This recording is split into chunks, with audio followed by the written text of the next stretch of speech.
Lauer. If an American president had an adulterous liaison in the White House and lied to cover it up, should the American people ask for his resignation? Hillary. Well, they should certainly be concerned about it. Lauer. Should they ask for his resignation? Hillary. Well, I think that if all that were proven true, I think that would be a very serious offense. That is not going to be proven true. But there wasn't just smoke. There was fire. It wasn't just a triumph for Drudge. It was a triumph for the truth-seeker seeking to challenge the insurmountably complex media behemoth that over time had tried to kill a legitimate story for political purposes. Drudge leaked it little by little by little. And when they started to attack him over the course of the next few months, that was when Drudge dropped the cigar story as a fuck you to the Democrat media complex. On August 22, 1998, Drudge bombshelled. She had sex with cigar. Media struggles with shocking new details of White House affair. Again, he headlined that the story contained graphic descriptions. In a bizarre daytime sex session that occurred just off the Oval Office in the White House, President Clinton watched as intern Monica Lewinsky allegedly masturbated with his cigar. It has been learned that several major news organizations have confirmed the shocking episode and are now struggling to find ways to report the full Monica Lewinsky-Bill Clinton gross-out. Clinton's carefully crafted media defense was going down, and Drudge was dismantling it as brilliantly as anyone in media history. But the Democrat media complex isn't enormously powerful because they give up easily. Over the course of the next 8 months, they took an open and shut case of sexual harassment, of perjury, of intimidation of witnesses. They took that epic slam dunk and used a coordinated media propaganda campaign of monumental proportions to split the country apart. They went after all their political enemies to try to draw blood regardless of what the infraction was. They used the media, a critical part of the complex, to legitimate it. Over the next 8 months, I learned all I needed to know about the ethics of journalism. The rules were created by the left to be applied exclusively as a weapon against the right. For the next 8 months, the Clinton administration and their media parrots devised a strategy that assessed, through polling, every possible aspect of the story. They asked the American people, what do you feel about the intimidation of Monica Lewinsky and Linda Tripp not to testify truthfully in the Paula Jones civil trial? We don't like that. What do you think about the president lying under oath? We don't like that. What do you think about the president lying to Donna Shalala and the rest of his cabinet? We don't like that. What do you think about the exploration of the president's sex life? We don't like that. Ah, said the Democrat media complex. Good. There's our wedge. They crafted a wedge from Clinton's sex life, and they went to their messengers in the intellectual circles to shove that wedge between Americans' shoulder blades. They knew that most Americans still thought that Clinton was a liar and a sexual predator, but they knew that if they could only convince Americans that everybody lies about sex, everything would turn out fine for their man, no matter how hypocritical and manipulative they were being to save him. They started with the classic leftist tactic. The politics of personal destruction applied to Lewinsky. This effort was spearheaded by Sidney Blumenthal, a former mainstream media journalist. According to Christopher Hitchens, who testified before Congress in 1999, Blumenthal attended a Washington luncheon soon after the revelations broke, at which Mr. Blumenthal stated that the president was the victim of a predatory and unstable sexually demanding young woman. In other words, Blumenthal used his Rolodex to distribute the dirt that the reason Bill Clinton was in the proximity of Monica, with whom he did not have sexual relations, was because she was a stalker. In fact, Blumenthal used the word stalker several times during a March 19, 1998 luncheon at the Occidental Restaurant in Washington, D.C., explaining that this version of the facts was not generally understood. Blumenthal later blamed Lewinsky herself for this version of the story. In his book, The Clinton Wars, he stated, beginning with Isikoff's publication of the talking points on January 21st, in which Lewinsky called herself a stalker, newspapers around the country and all the television networks and cable stations expanded upon the stalker theme.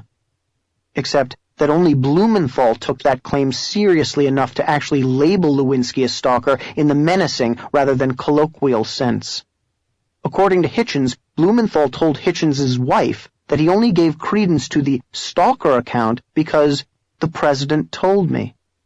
He then followed up that stunning admission with an even worse admission. I could go to jail for what I'm doing now. Apostates like Hitchens are given the most egregious treatment by the complex. The Clintonistas labeled him a drunk and a traitor to the cause. The next step was for Blumenthal to recruit some of his intellectual friends to write that the Republicans were somehow engaging in a sexual inquisition, despite the fact that it was Clinton who had made the details of his sexual peccadillos relevant by committing perjury about them. Blumenthal instructed friends of Clinton's to write long pieces that all had the same meme, that the repressed conservatives were obsessed with a president who had a European view of sex. These pieces opened the door for the academic and pop cultural worlds to begin echoing the slogan, "It's just about the sex."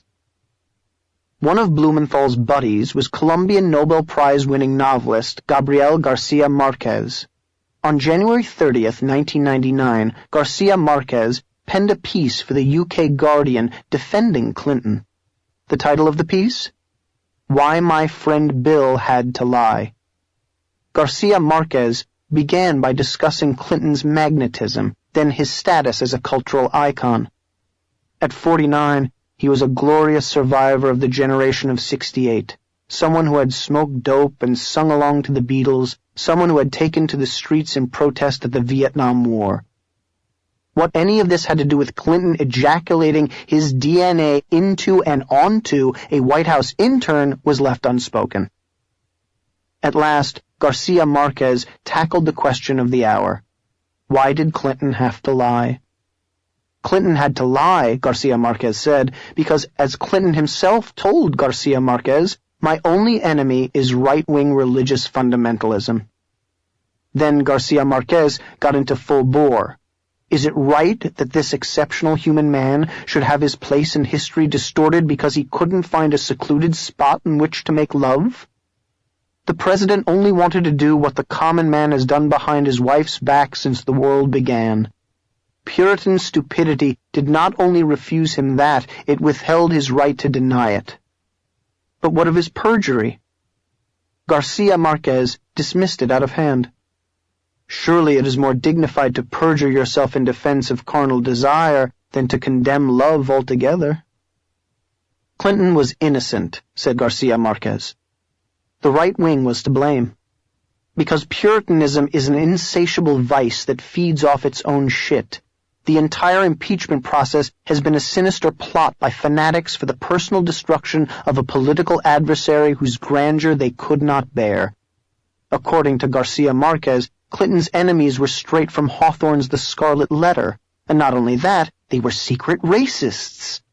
Toni Morrison, a Nobel Prize winner and one of the greatest writers of this dying century, sums it up in one inspired flourish. They have treated Clinton as if he was a black president. Garcia Marquez was just one of Clinton's highbrow defenders recruited by Blumenthal. Another was Alan Dershowitz, who wrote an entire book defending Clinton entitled Sexual McCarthyism. On NBC, he said, remember, it was sexual McCarthyism that J. Edgar Hoover used to try to get Martin Luther King. William Styron, author of Sophie's Choice, focused on the sophisticated European reaction to the Lewinsky scandal. I have been very intent on the reaction of Europeans, and they are almost uniformly devastated by this. They realize how deadly serious it is. Jack Lang, former French Minister of Culture, joined the club. Tyranny begins when one power, one church, one party, introduces itself into the private life of its citizens. The coincidence of messaging was too perfect not to be orchestrated from the top. This had been a story about Clinton lying to the American people, forcing witnesses into silence, and breaking faith with the constitutional order. Now it was a story about evil Republican oppressors with secret sexual issues trying to drag Bill Clinton's open-minded sex life out of the closet and thrust it upon the American people. Suddenly, Clinton was a hero, and the Republicans trying to impeach him for high crimes and misdemeanors were the villains. It was brilliant. To this point, the media were doing what they had always done. Though left of center historically, they did have some boundaries of civility, but now, in 1998, the Clinton administration, through its attempts to save a presidency at any and all costs, experimented with the new media, particularly the well-funded San Francisco-based upstart Salon.com. There, government and a publication with nothing to lose and an ideological kinship conspired to do things that were previously considered off-limits. It started with the Clinton apparatchiks hiring private detectives to dig up information about their political enemies. In February 1998, private detective Terry Lenzner, along with Blumenthal, was subpoenaed before a federal grand jury for trying to find damaging material on Kenneth Starr's prosecutors. Clinton's attorneys acknowledged that Lenzner was on their payroll. In Washington, he was called the head of Bill Clinton's private CIA. Kenneth Starr, who stayed admirably quiet during the entire Clinton investigation, released a statement. This office has received repeated press inquiries indicating that misinformation is being spread about personnel involved in this investigation. We are using traditional and appropriate techniques to find out who is responsible and whether their actions are intended to intimidate prosecutors and investigators, impede the work of the grand jury, or otherwise obstruct justice. Naturally, Lenzner played victim, and the White House, according to the New York Times, denounced the questioning of Mr. Blumenthal and Mr. Lenzner as a vindictive campaign by Mr. Starr and his deputies to intimidate the president's aides and associates and to chill the White House's relations with the press. White House officials assailed Mr. Starr's efforts to force Mr. Blumenthal to reveal his contacts with reporters as an assault on the Constitution. Rahm Emanuel, yes, that Rahm Emanuel, came to the defense of all the president's thugs, jabbering, "There is no legal right he will not trample on in his partisan political pursuit of the president. When we have seen this abuse of power in other countries, we have been outraged. When you see it at home, you are left speechless. It is brazen abuse." Nobody in the media thought to ask whether it was brazen abuse to hire detectives to pressure prosecuting attorneys. This, of course, was common practice for the Clintons. The Clintons had at one time or another hired Terry Lenzner, Private Eye Jack Palladino, and Private Eye Anthony Pellicano to do this kind of dirty work. Pellicano had allegedly been hired by Hillary in 1992 to discredit Jennifer Flowers. Palladino had been used to silence women during the campaign. The Clinton Election Committee paid him $93,000 to investigate the women. According to Betsy Wright, one of Clinton's aides, Palladino even went so far as to create an affidavit or two linking Flowers to a conservative conspiracy. It wasn't surprising that the Clintons were able to come up with mud on their political opponents. Blumenthal then disseminated that information through his Rolodex as fast as he possibly could. Once they got to the bottom of the barrel in terms of mud, though, once they got to the material that no responsible editor could ever justify as mildly relevant to anything, the material that they couldn't go to the Washington Post or the New York Times with, the Clintons went to their alternative medium. That alternative medium was Salon.com. The same Salon.com that is based in San Francisco, the Salon.com where all the editors knew the strategies of the alt-weeklies I had read back in Venice, the outing and the politics of personal destruction. They knew those strategies because they were those strategies. It was Salon.com that first reported on August 5, 1998, that the Clinton administration was going to employ a sexual scorched earth plan. Die-hard Clinton loyalists are spreading the word that a long-ignored but fearsome tactic has now resurfaced as an element in the president's survival strategy. The threat of exposing the sexual improprieties of Republican critics, both in Congress and beyond, should they demand impeachment hearings in the House. "We're talking about the doomsday machine here," one close ally of the president told Salon, alluding to the unstoppable chain of retaliatory nuclear strikes in the movie Dr. Strangelove. "Once the doomsday machine is set in motion, there will be no stopping it. The Republicans with skeletons in their closets must assume everything is known and will come out. So the question is, do they really want to go there?" On September 16, 1998, David Talbot, a Hollywood kid, his father Lyle headed up the Screen Actors Guild, and San Francisco journalist, ran a story on Salon.com about Representative Henry Hyde, head of the House Judiciary Committee. The story had nothing to do with Hyde's qualifications. It had to do with an affair Hyde had had 30 years before with Cherie Snodgrass. Talbot made clear that Hyde was being outed as a decades-old adulterer because Hyde's committee will decide whether the adulterous affair President Clinton carried on with a White House intern and his efforts to keep it hidden should be referred to the House of Representatives for impeachment proceedings.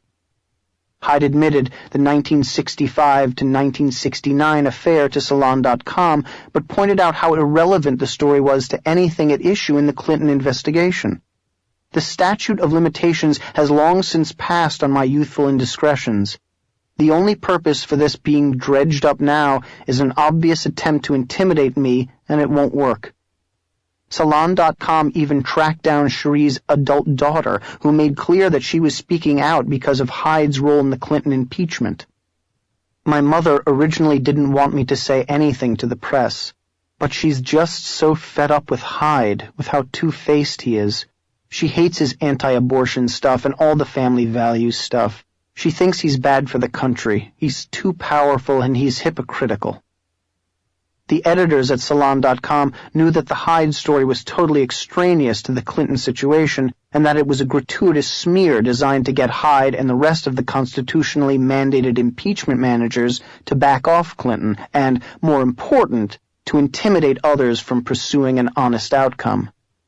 Because Salon.com was flacking for the Clinton White House and appeared to be getting their scoops from them, they felt it necessary to disassociate themselves so that Clinton wouldn't feel the blowback. The White House had nothing whatsoever to do with any aspect of this story.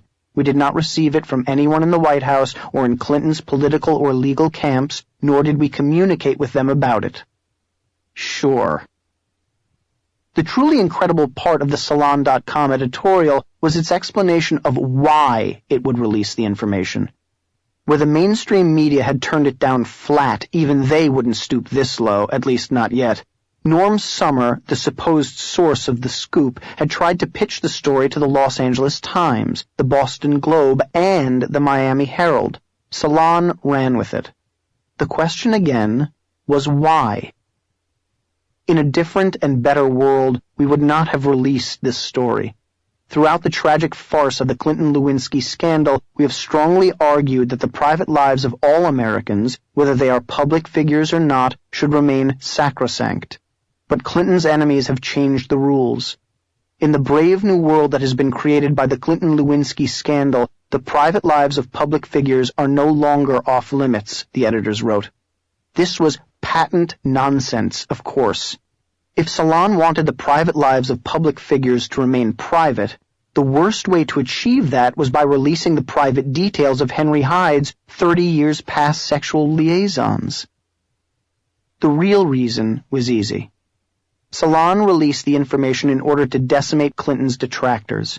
Salon's editors explained on the site, "Aren't we fighting fire with fire, descending to the gutter tactics of those we deplore? Frankly, yes. But ugly times call for ugly tactics. When a pack of sanctimonious thugs beats you and your country upside the head with a tire iron, you can withdraw to the sideline and meditate, or you can grab it out of their hands and fight back." With Salon.com tearing the lid off a can of Ebola bacteria, the Hustler publisher Larry Flynt got busy too. The year before, Hollywood had produced an ode to Flynt starring Woody Harrelson, The People vs. Larry Flynt, which had anti-hero Woody telling America, "I think the real obscenity comes from raising our youth to believe that sex is bad and ugly and dirty, and yet it is heroic to go spill guts and blood in the most ghastly manner in the name of humanity." With all the taboos attached to sex, it's no wonder we have the problems we have. It's no wonder we're angry and violent and genocidal. So Larry Flynt, now somehow a First Amendment icon getting a pass from the ladies of now, decided on October 4th, 1998, to offer $1 million to anyone who would reveal damaging sexual information about congressional Republicans in an ad in the Washington Post. His purpose was to defend Clinton, just like his friends and allies at Salon.com. No matter what channel I turned the television to, it was Bash Clinton night, Flynt wrote in his autobiography, Sex, Lies, and Politics, The Naked Truth. Everybody wanted his head on a platter, and I thought it was grossly unfair. He hadn't robbed the country's treasury. He hadn't committed treason. At worst, he got a blowjob in the Oval Office, and like any married man caught under those circumstances, he lied to cover his ass. Larry, in full political operative mode, went on. We received some very colorful leads that we ended up not pursuing, he wrote in 2004, because our interest was exclusively in finding and exposing the hypocrites. I wasn't interested in trashing somebody's sex life just because they were having an affair or they were into something kinky. I only wanted to expose people who were crucifying Clinton for doing the same thing they were. The first person Flynt exposed was presumptive Speaker of the House Bob Livingston, Republican from Louisiana, who Flynt revealed had serially cheated on his wife. Roll Call, the Capitol Hill newspaper, picked up the story right away. Next was Representative Bob Barr, Republican from Georgia.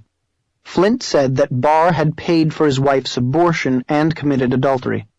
Barr had never denied committing adultery, but he did deny that he had encouraged his wife to have an abortion.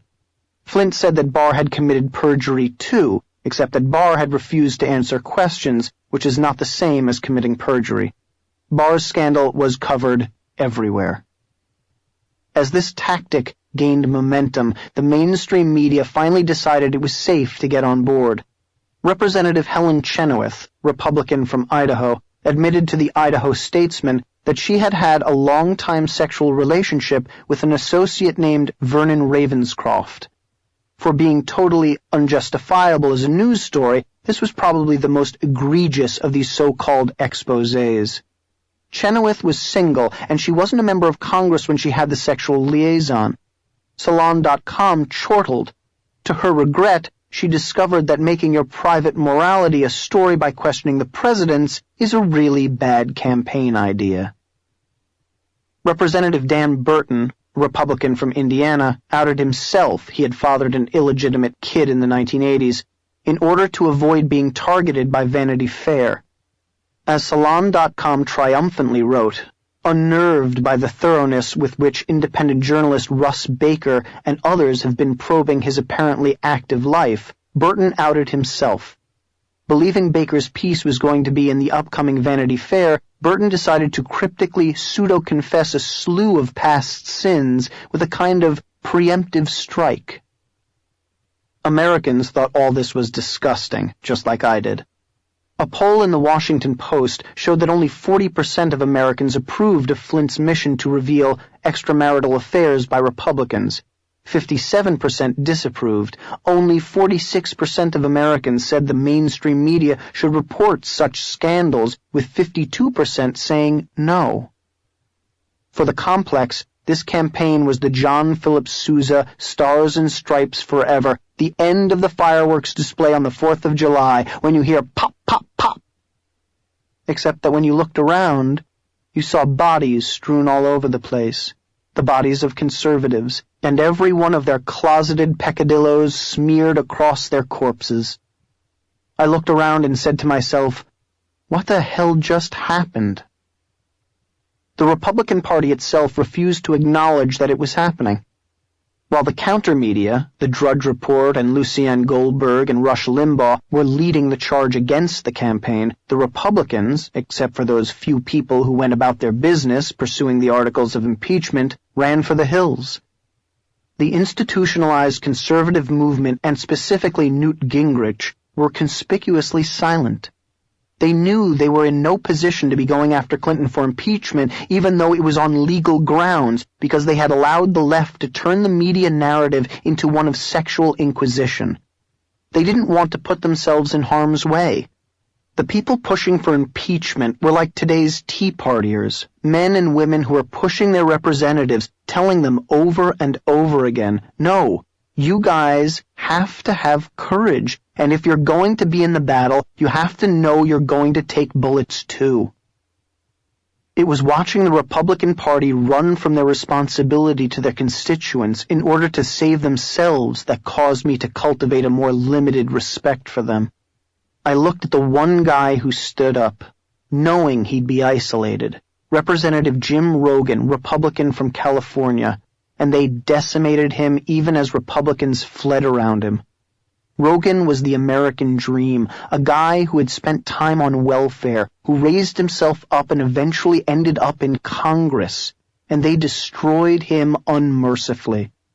The Clintonistas, as they are commonly referred to for their revolutionary media battle tactics, put a hit out on Rogan, using outsized resources to target him in his next election. The payback is not just payback. Again, it is a warning to anyone else that politics to these people is a blood sport, and if you cross them, you will pay dearly. This was when I recognized that the next Republican president was going to be isolated for attack. The message was that the complex still controlled the big guns, and if you punched them, they'd punch back twice as hard. George W. Bush's fate was preordained. To the nation, the media's Clinton-created response to the Lewinsky scandal was a turning point.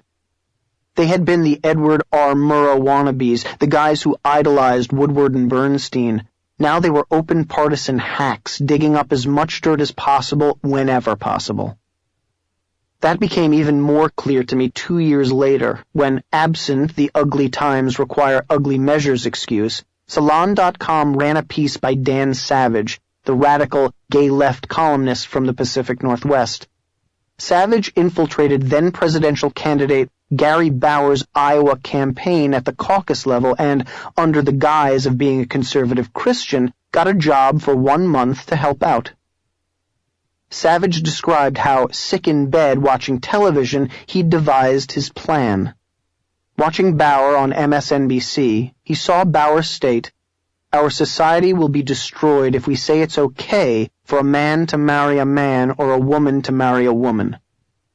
It isn't exactly news to those of us who have lived outside San Francisco that religious conservatives feel this way, but it was news to Savage. In my Sudafed-induced delirium, I decided that if it's terrorism Bauer wants, then it's terrorism Bauer is going to get, and I'm just the man to terrorize him. Naked, feverish, and higher than a kite on codeine aspirin, I called the Bauer campaign and volunteered. My plan? Get close enough to Bauer to give him the flu, which, if I am successful, will lay him flat just before the New Hampshire primary. I would go to Bauer's campaign office and cough on everything. Phones and pens, staplers, and staffers. I even hatched a plan to infect the candidate himself. My plan was a little malicious, even a little mean-spirited, but those same words describe the tactics used by Bauer and the rest of the religious right against gays and lesbians. He spent the rest of the piece describing with glee how he applied his bodily fluids to the entire office. He licked the front door, office doors, even a bathroom door, the staplers, phones, and computer keyboards, the rims of all the clean coffee cups drying in the rack. Then he chewed on a pen and handed it to Bauer. This is not journalism. It's not even the third-grade ramblings of a snot-nosed booger eater. It's the vicious actions of a perverse, degraded, and disgusting human being. And Salon ran it without question. Why? It was savage, no pun intended, powerful writing, Swiftian in its desperate satiric outrage at anti-gay discrimination. In other words, the ends justify the means. This was Salon.com. It wasn't like this was an alt weekly with ads for hand jobs. For many people, this was a respected publication. that these people allowed for such a story to be published, sending the message that it was open season on Christian conservatives, without so much as a Columbia journalism